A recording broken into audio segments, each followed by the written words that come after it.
Hey you guys, it's Makuma. This is the first video I'm doing as part of Gamza's team, Gamza's Legion or Legion of Gamza, whatever we're going to end up calling it.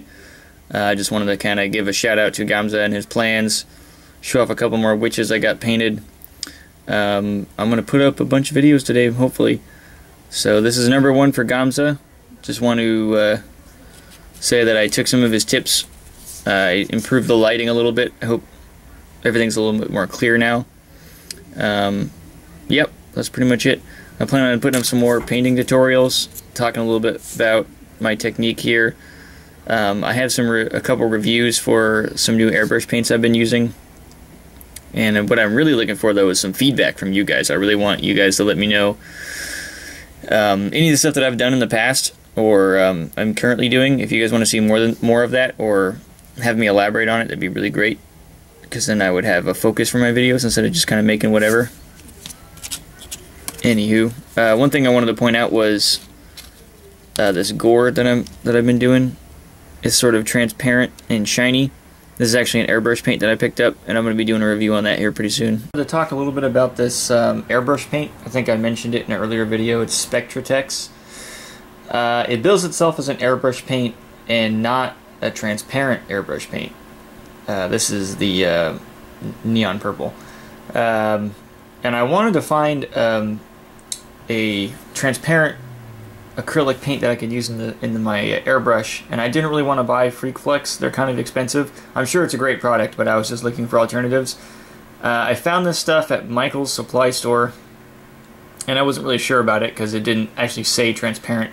So I did some experiments with a brush and just kind of painted on a couple things, and I noticed it was really transparent, so I decided to go ahead and try something.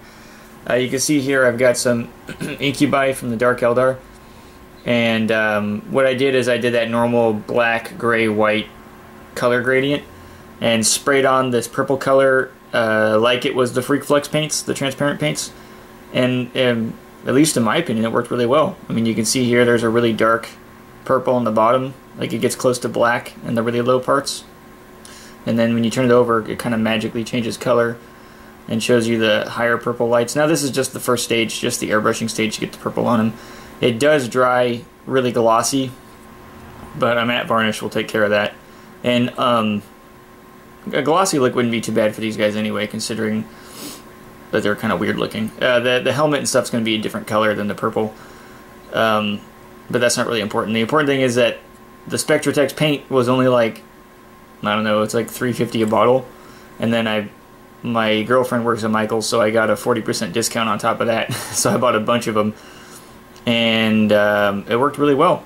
As far as I'm concerned, this is transparent paint. I mean, I haven't been able to compare it to Freak Flex, but it seems to do the job that I wanted it to do.